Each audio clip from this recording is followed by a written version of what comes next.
इराणनं रात्रीच्या अंधारामध्ये इस्रायलवरती क्षेपणास्त्रांचा भडीमार केलेला आहे। इराणी क्षेपणास्त्र हल्ल्यामध्ये इस्रायलमध्ये 2 जण ठार झालेले आहेत तर अनेक जण हे जखमी झालेले आहेत। इराणच्या हल्ल्यामध्ये अनेक इमारतींचं मोठं नुकसान देखील झालेलं आहे। तर इराणचं पश्चिम आशियातील आखाती देशातल्या तळांवरती देखील जोरदार असा मारा सुरू आहे। इराकमधील अमेरिकन तळावरती देखील इराणनं जोरदार मारा केलाय। अल उदैद अल दाफरा हवाई तळावरती इराणनं जोरदार असा मारा केलेला आहे। तर कुवेतच्या अली अल सलेम हवाई तळावरती देखील तुफान हल्ला करण्यात आलाय। पश्चिम आशियातलं युद्ध हे आणखी विक्राळ अवस्थेमध्ये गेलेलं आहे। ऑपरेशन ट्रू प्रॉमिस या अंतर्गत हल्ल्यामध्ये वाढ करणार असं IRGCनं म्हटलेलं आहे। तर इराण युद्धामध्ये त्यांची सर्वात घातक क्षेपणास्त्र उतरवण्याच्या तयारीमध्ये आहे असं देखील सध्या दिसून येत आहे।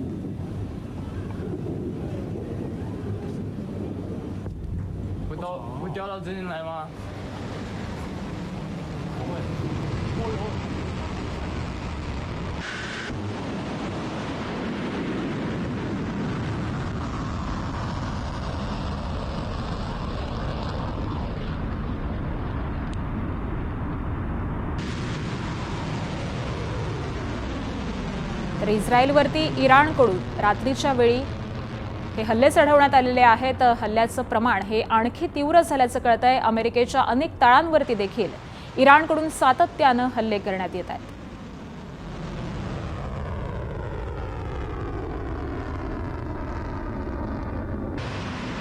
आणि अमेरिकेने इराणच्या क्षेपणास्त्र तळांवरती हल्ला केलेला आहे। होर्मुझच्या सामुद्रधुनी जवळच्या क्षेपणास्त्र तळांवरती हा हल्ला करण्यात आलाय। 5000 पौंड वजनाच्या बॉम्बचा अमेरिकेकडून वर्षाव करण्यात आलाय। व्यापारी जहाजांना याच तळांवरती लक्ष्य बनवलं जात आहे। तर अमेरिकेकडून होर्मुझचा मार्ग हा सुकर करण्यासाठी हा हल्ला करण्यात येतोय।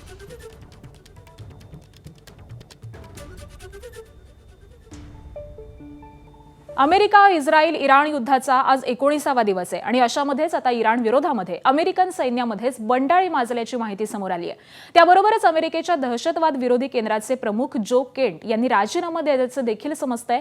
इराणकडून अमेरिकेला धोका नव्हता, तसंच युद्ध सुरू होण्यामागे इस्रायलचा दबाव हा कारणीभूत असल्याचा आरोप जो केंट यांनी केल्याचं समजतंय। जो केंट यांनी डोनाल्ड ट्रम्प यांना पत्र लिहून युद्धाबाबत नाराजी व्यक्त केल्याचं कळतंय। तर अमेरिकेच्या संरक्षण विभागानं महत्त्वाची माहिती दिली आहे। पेंटागनकडून जारी करण्यात आलेल्या निवेदनानुसार या संघर्षामध्ये आतापर्यंत अमेरिकेचे साधारण 200 सैनिक हे जखमी झालेले आहेत।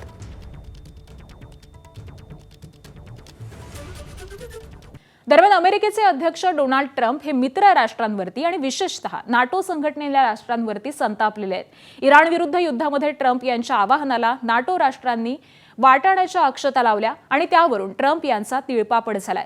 नाटो राष्ट्रांचा उल्लेख त्यांनी कृतज्ञ असा केलाय। नाटोनं साथ दिली नाही तरी अमेरिकेची कारवाई सुरूच राहील अशी हाकाटी देखील त्यांनी पिटलेली आहे। तर नाटो हा नेमकी वन वे ट्रॅफिक होता असं मी मानत आलोय असं त्यांनी म्हटलेलं आहे। दरवर्षी आम्ही नाटो राष्ट्रांच्या सुरक्षेसाठी शेकडो अब्ज डॉलर्स खर्च करतो, पण हे आमच्यासाठी काहीही करत नाहीत असा त्रागा देखील ट्रम्प यांनी केलाय।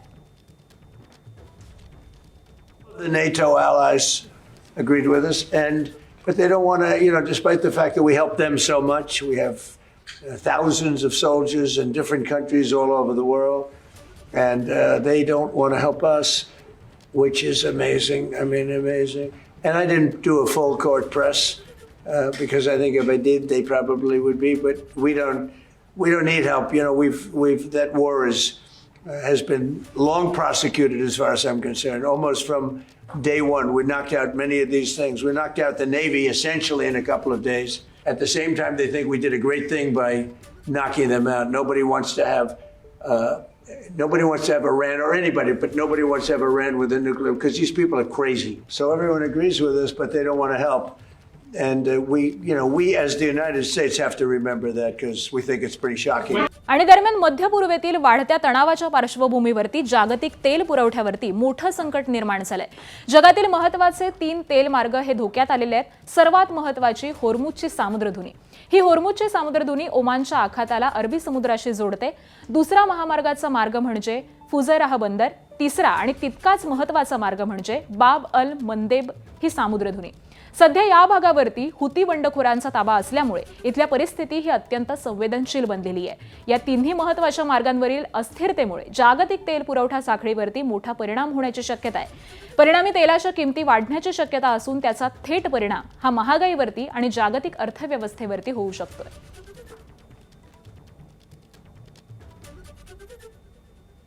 आणि इराणनं दुबईवरती पुन्हा एकदा जोरदार असा हल्ला केला। एकाच वेळी अनेक ड्रोन्सनी दुबईवरती हा हल्ला करण्यात आलेला आहे। यूएईच्या एअर डिफेन्स सिस्टीमनं ड्रोन्सचा मार्ग हा रोखलेला आहे, तर ड्रोन्सना हवेमध्येच लोकऱ्यावरती अनेक भागामध्ये स्फोटांचे आवाज देखील आलेले आहेत।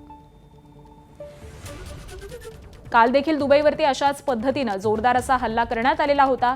यानंतर दुबई विमानतळ परिसरातल्या सगळ्या सेवा, विमान सेवा या ठप्प झालेल्या होत्या आणि त्यानंतर आज पुन्हा एकदा एकाच वेळी अनेक ड्रोन्सनं दुबईवरती हा हल्ला करण्यात आलेला आहे। इराणनं दुबईवरती पुन्हा एकदा जोरदार असा हल्ला केला आहे।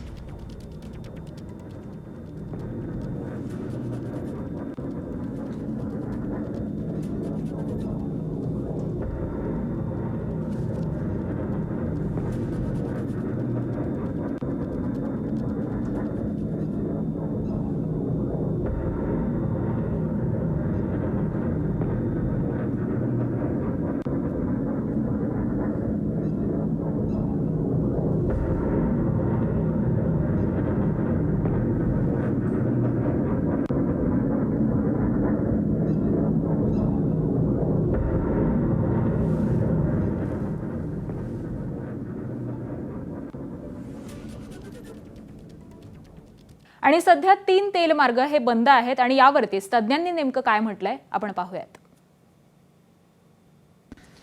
ट्रंप ने कुछ देशों से मांगी है, कुछ देशों ने साफ मना कर दिया। उसमें शायद एक देश का नाम भी है जर्मनी। बाकी देश भी मना कर रहे हैं या हाँ कर रहे हैं, वो उन्हें सोचना होगा।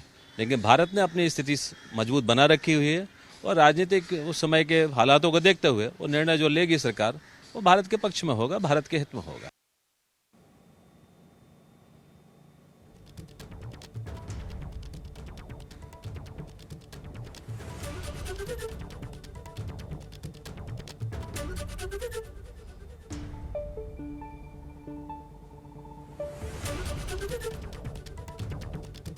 इराणचे इस्रायलवरती हल्ले हे सुरू आहेत। इस्रायलवरती इराणनं क्षेपणास्त्र हल्ला केलाय।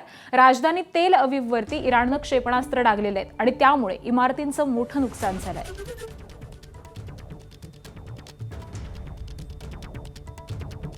दरम्यान आम्ही इराणचे 2 वरिष्ठ कमांडर मारल्याचा दावा इस्रायलचे पंतप्रधान बेंजामिन नेतान्याहूंनी केलाय।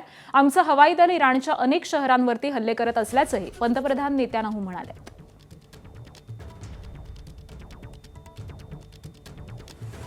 तर भारतामध्ये 30% खतांची आयात ही आखातामधून होते आणि त्यामुळे आता या युद्धाचा खतांच्या किमतीवरती देखील परिणाम होतोय।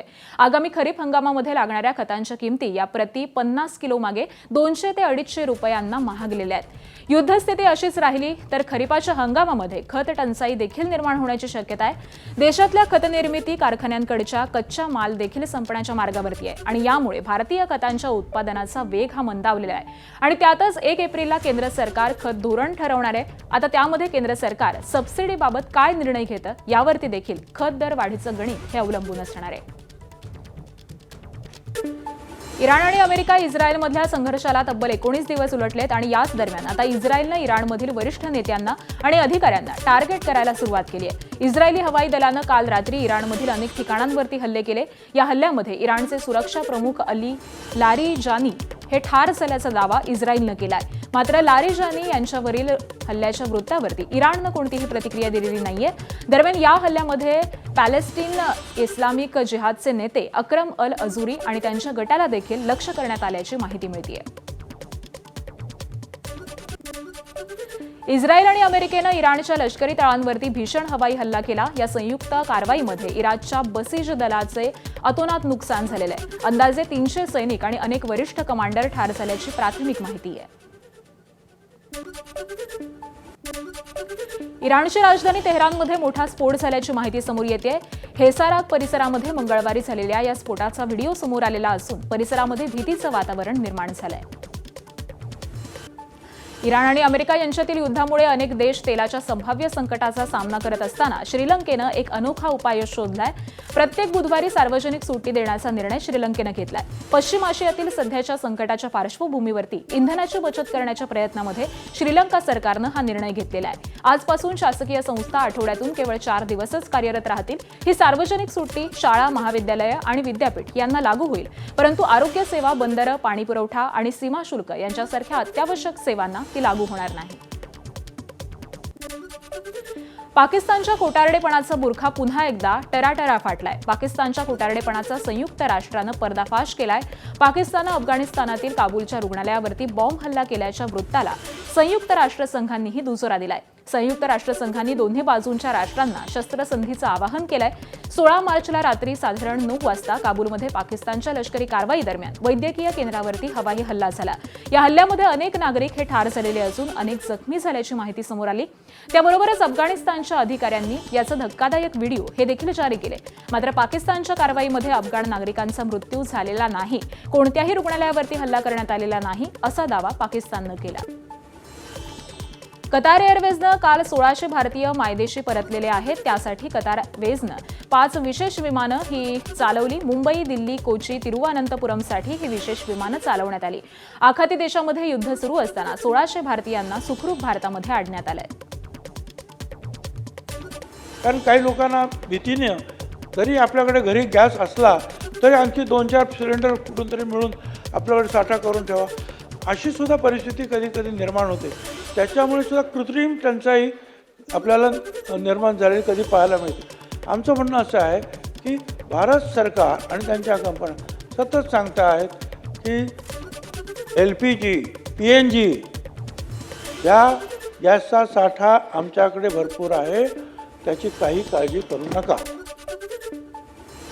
2026-27च्या पत्रान्वये सर्व जिल्हाधिकारी यांना जिल्हा स्तरावर दक्षता फिरते पथक स्थापन करून आवश्यक त्या तपासण्या करण्याच्या सूचना देण्यात आलेल्या आहेत.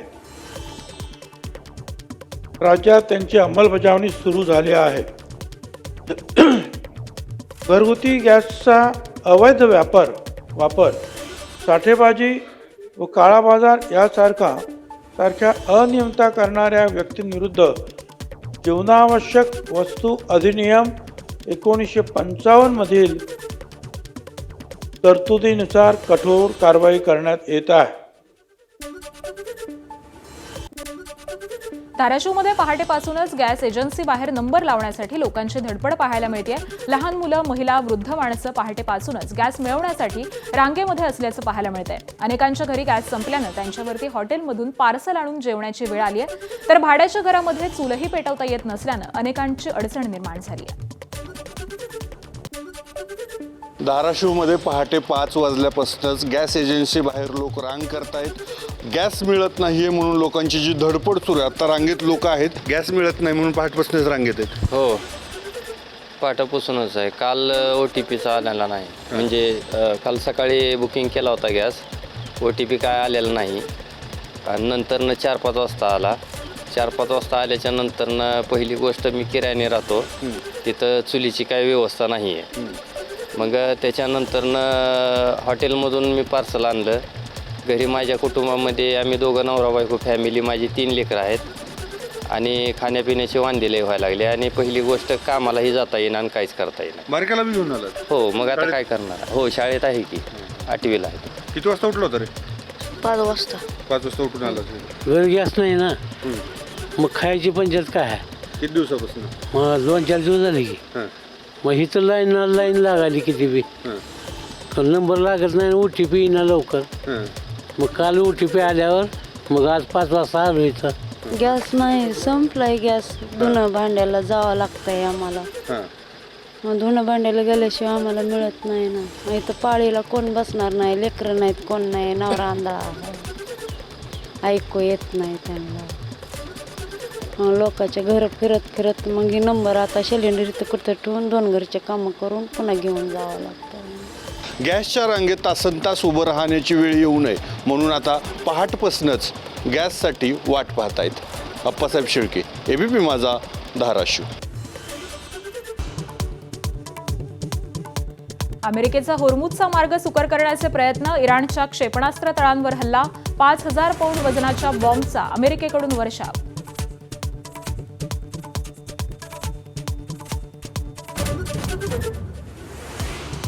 इराणचा रात्री इस्रायलवरती क्षेपणास्त्रांचा भडीमार, इस्रायलमध्ये 2 ठार, अनेक जखमी, अनेक इमारतींचंही मोठं नुकसान.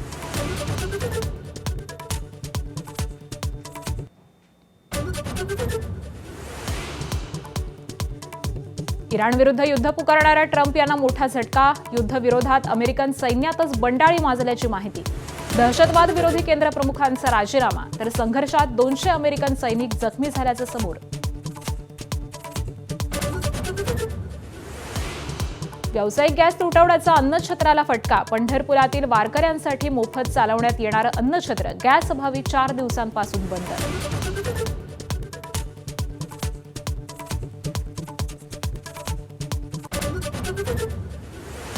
छत्रपती संभाजीनगर जिल्हा परिषद अध्यक्ष निवडीआधी ठाकरेंच्या शिवसेनेचे 2 भाजपच्या गोटात, ठाकरेंची शिवसेना आणि शिवसेना निवडणुकीवर बहिष्कार टाकण्याची शक्यता.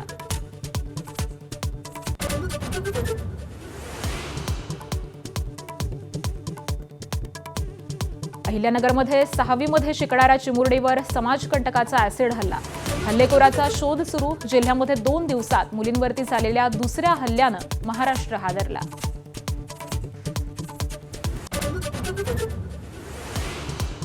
दहावीचा भूगोलाचा पेपर आज वेळापत्रकानुसारच होणार. काल सांगोल्यात भूगोलाच्या 50 प्रश्नपत्रिका चोरीला, गटशिक्षणाधिकारी आणि मुख्याध्यापकांचं निलंबन.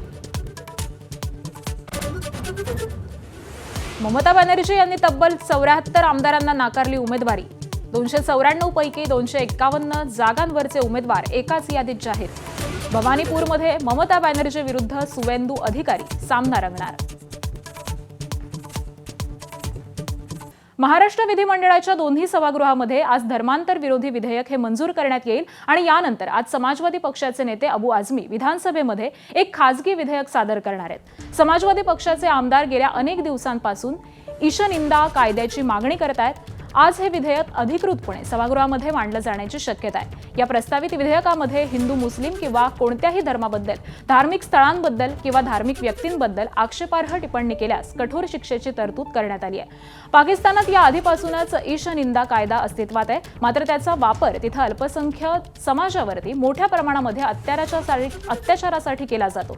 आता समाजवादी पक्ष हे खासगी विधेयक मांडणार आहे, मात्र ईशनिंदा विधेयकावरती सत्ताधारी हिंदुत्ववादी भाजप, शिवसेना यांची पंचायत होण्याची शक्यता आहे.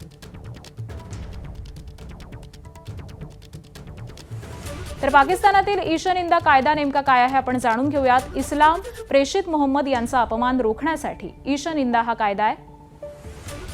या कायद्याअंतर्गत दोषी व्यक्तीला मृत्यूदंड, जन्मठेपेच्या शिक्षेची तरतूद आहे. पाकिस्तानात अनेकदा धार्मिक अल्पसंख्याक समाजाविरोधामध्ये याचा वापर होतो. ईशनिंदा संदर्भामध्ये आसिया बीबी हे जगातलं सर्वाधिक गाजलेलं प्रकरण आहे. 2010 मध्ये आसिया बीबी या ख्रिस्ती महिलेला ईशनिंदा आरोपाखाली फाशीची शिक्षा सुनावण्यात आली होती. 2018 मध्ये पुराव्याअभावी पाकिस्तान सर्वोच्च न्यायालयाकडून निर्दोष मुक्तता करण्यात आली. पाकिस्तानातील कट्टरपंथी गट कायदा अनेकदा दहशत निर्माण करण्यासाठी वापरतात. संयुक्त राष्ट्रांनीही कायद्याच्या दुरुपयोगावरून पाकिस्तानचे वारंवार कान टोचलेले आहेत. सांगली जिल्हा परिषदेच्या अध्यक्ष आणि उपाध्यक्ष पदाची निवड ही आज होणार आहे. भाजप, युती आणि महाविकास आघाडीनं अध्यक्षपदासाठी कंबर कसल्यामुळे राजकीय वातावरण हे चांगलंच तापलंय. दोन्ही बाजूने मिळून सर्व म्हणजेच 61 सदस्य हे सध्या जिल्ह्याबाहेर आहेत. ते आज सकाळी प्रत्यक्ष निवड प्रक्रियेवेळी जिल्हा परिषदेमध्ये हजर होणार आहेत. महाविकास आघाडीचे आणि अजित पवारांच्या राष्ट्रवादीचे 36 आणि भाजप युतीचे 25 सदस्य हे वेगवेगळ्या वाहनांमधून येणार आहेत. दुपारी 2 वाजता विशेष सभेचं आयोजन करण्यात आलंय आणि त्यामध्ये उघड मतदानाद्वारे ही निवड होतील. निवडणुकीचे निकाल लागल्यावरती तब्बल 39 दिवसांनी या निवडी होत आहेत. भाजप युतीकडे सध्या 24 सदस्य आहेत. अजित पवारांच्या राष्ट्रवादीकडे 6 सदस्य हे संपर्कात असल्याचा भाजप नेत्यांचा दावा आहे. तर महाविकास आघाडीच्या दाव्यानुसार त्यांच्याकडे 36 संख्याबळ आहे. 61 सदस्य असलेल्या सभागृहामध्ये बहुमतासाठी 31 सदस्यांची आवश्यकता आहे. 10वीचा आजचा भूगोलाचा पेपर वेळापत्रकानुसारच होणार आहे. विद्यार्थ्यांनी तयारी करून शांतपणे पेपर सोडवावा असं आवाहन पुणे एसएससी बोर्डाचे अध्यक्ष त्रिगुण कुलकर्णी यांनी केलंय. परीक्षा आधीच 10वीचा भूगोल पेपर फुटल्याची बातमी समोर आली. सांगोल्यामध्ये असलेल्या सांगोला विद्यामंदिर प्रशालेमधून भूगोलाच्या तब्बल 50 प्रश्नपत्रिका या चोरीला गेल्या. स्ट्रॉंग रूमचं कुलूप तोडून 50 प्रश्नपत्रिका चोरीला गेल्यात. या पेपर फुटी प्रकरणाची पोलिसांनी दखल घेत चौकशी सुरू केली आहे. तर या तपासामधून शाळेमधील सीसीटीव्ही कॅमेरे हे बंद असल्याची धक्कादायक माहिती समोर आली. या प्रकरणामध्ये गट शिक्षणाधिकारी आणि मुख्याध्यापक यांच्यावरती ठपका ठेवत त्यांचं निलंबन करण्यात आलंय. दिवसभर पोलीस यंत्रणेनं या सगळ्या बाबींचा तपास केलेला आहे. तपास चालू आहे. त्या अनुषंगानं शिक्षण विभागाच्या वतीनं कर्तव्यात कसूर केल्याच्या बाबतीत आम्ही केंद्र संचालक तथा मुख्याध्यापक श्री अमोल गायकवाड आणि त्या केंद्राचे परिरक्षक तथा प्रभारी गट शिक्षणाधिकारी श्री सुयोग नवले यांना आम्ही निलंबित करीत आहोत. आणि उद्याचा पेपर मात्र नियमित म्हणजे आपले जे 11 ते 2चं वेळ आहे त्या वेळेमध्ये होतील. दरम्यान सांगोल्यात भूगोलाचा पेपर फुटला. यावेळी सांगोला विद्यामंदिर प्रशालेतील सीसीटीव्ही बंद असल्याची माहिती सोलापूरचे सहाय्यक पोलीस अधीक्षक प्रीतम यावलकर यांनी दिली आहे. तर या प्रकरणी बंदोबस्तावरती असणाऱ्या पोलीस कर्मचाऱ्याचीही चौकशी करणार असल्याचं त्यांनी म्हटलेलं आहे. क्वेश्चन पेपरच्या गठ्ठ्यातून 2 पॅकेट्स घेऊन गेलेले आहे आणि त्यामध्ये 50 क्वेश्चन पेपर आहे अशी प्राथमिक माहिती आम्हाला मिळालेली आहे शिक्षण विभागाकडनं.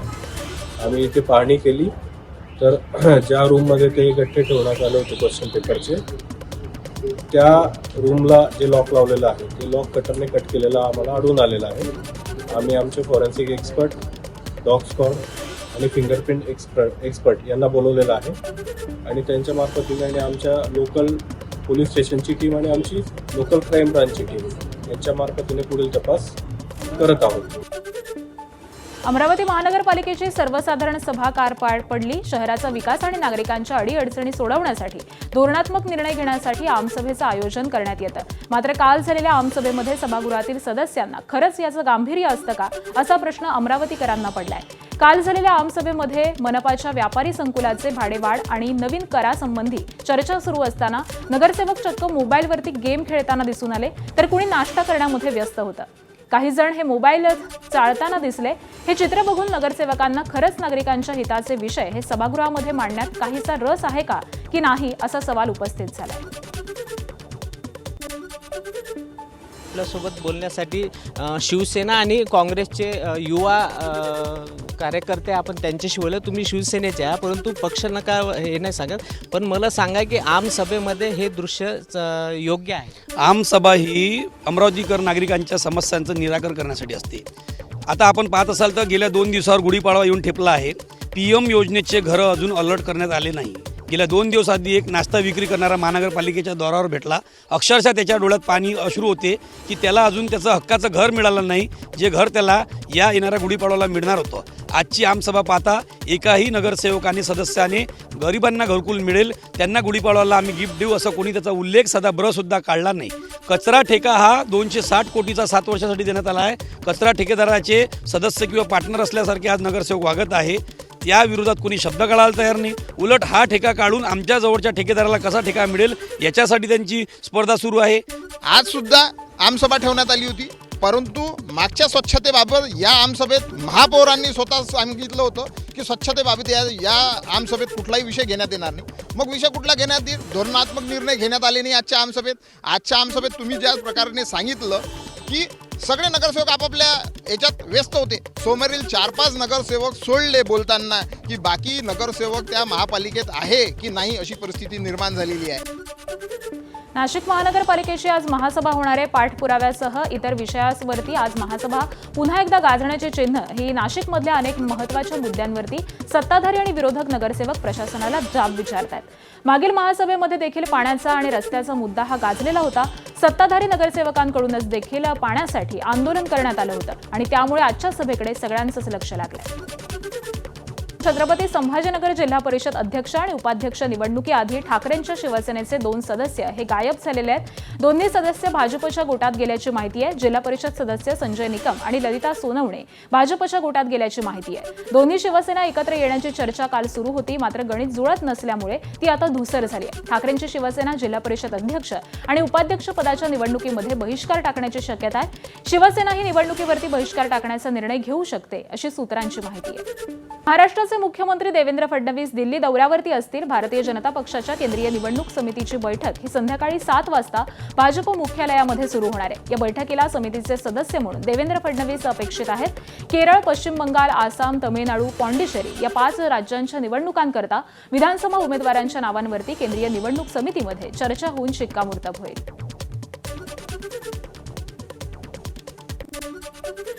काल माजी खासदार राहुल शेवाळे यांची उपमुख्यमंत्री एकनाथ शिंदे, मंत्री उदय सामंत आणि खासदार श्रीकांत शिंदेंसोबत बैठक पार पडली। श्रीकांत शिंदेंच्या दिल्लीतील निवासस्थानी ही बैठक पार पडली। या बैठकीमध्ये नाराज राहुल शेवाळेंची समजूत घालण्यासंदर्भामध्ये चर्चा झाल्याची माहिती आहे। राहुल शेवाळांना पक्षांतर्गत मोठी जबाबदारी देणार असल्याचं आश्वासन दिल्याची ही माहिती आहे। दरम्यान उपमुख्यमंत्री एकनाथ शिंदे हे मुंबईमध्ये परतलेले असून उदय सामंत आणि राहुल शेवाळे आज मुंबईमध्ये परतणार असल्याची माहिती मिळते। पुण्यात आजपासून 68व्या महाराष्ट्र केसरी कुस्ती स्पर्धेला सुरुवात होतीये। पुण्याजवळील वाघोली इथं ही स्पर्धा होतीये। संध्याकाळी 5 वाजता उपमुख्यमंत्री सुनेत्रा पवार यांच्या हस्ते या स्पर्धेचं उद्घाटन होणार आहे। रविवारी स्पर्धेची अंतिम लढत मुख्यमंत्री देवेंद्र फडणवीस यांच्या उपस्थितीमध्ये होणार आहे। गेल्या वेळेचा महाराष्ट्र केसरी पृथ्वीराज मोहोळ यावर्षी स्वतःकडे गदा राखतो का याकडे कुस्तीप्रेमींचं लक्ष लागलंय।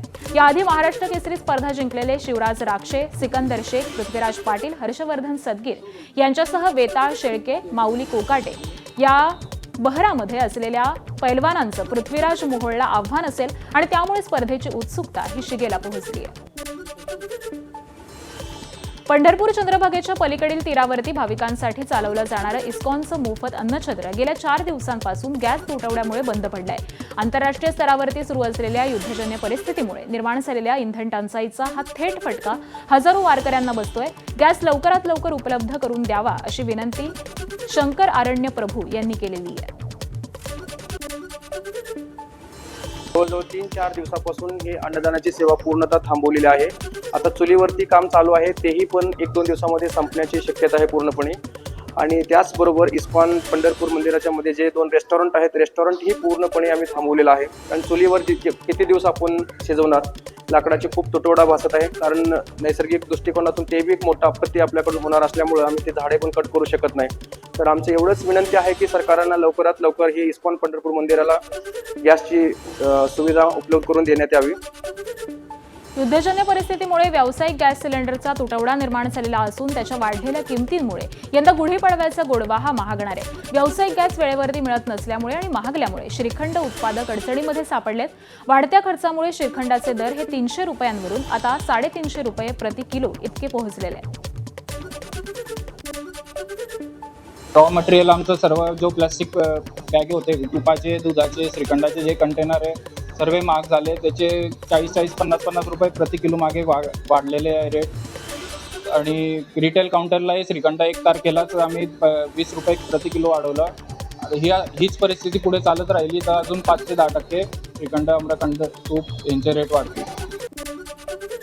परभणी शहरातील एलपीजी धारक ऑटो चालक आजपासून संपावरती जाणार आहेत। परभणी शहरामध्ये असलेल्या 2 गॅस पंप चालकांकडून मनमानी पद्धतीनं गॅसचे दर हे ठरवले जात आहेत आणि मोठ्या प्रमाणावरती वाढवले जात आहेत। आरोप करत या मनमानीच्या विरोधामध्ये चालक मालक ऑटो संघटनेच्या वतीनं आज ऑटो बंदचं आयोजन करण्यात आलंय। शहरातील एलपीजी गॅसवरील ऑटो आज बंद राहणार आहेत।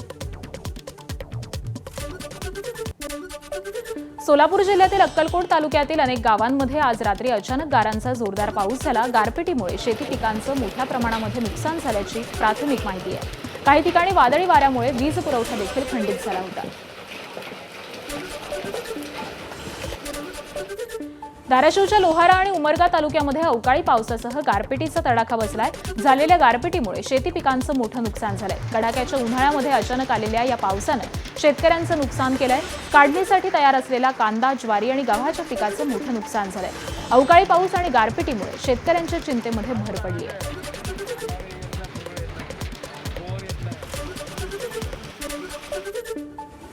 कर्नाटकातील धारवाडीमधील पाच्छापूर गावामध्ये हिमवर्षाव झाल्याप्रमाणे गारा पडल्यात. पाच्छापूर गावामध्ये अचानक संध्याकाळी पावसाला सुरुवात झाली आणि काही वेळामध्येच गारांचा तुफान पाऊस झाला. या भागामध्ये बर्फ पसरल्याचं चित्र आहे. गावातील वयस्कर लोकांनी अशी गारपीट पहिल्यांदाच पाहिल्याचं सांगितलंय. बेळगावमध्ये जोरदार वारा, ढगांच्या गडगडाटासह अवकाळी पावसानं हजेरी लावली. तब्बल 1.5 तास गारपिटीसह पाऊस पडत होता. अवकाळी पावसामुळे उकाड्यामुळे त्रस्त नागरिकांना दिलासा मिळालाय. तर अचानक आलेल्या पावसामुळे नागरिकांची तारांबळ उडाली. जोरदार वाऱ्यामुळे तारा तुटल्यामुळे अनेक ठिकाणी विद्युत पुरवठाही खंडित झाला होता. एबीपी माझा, उघडा डोळे बघा नीट.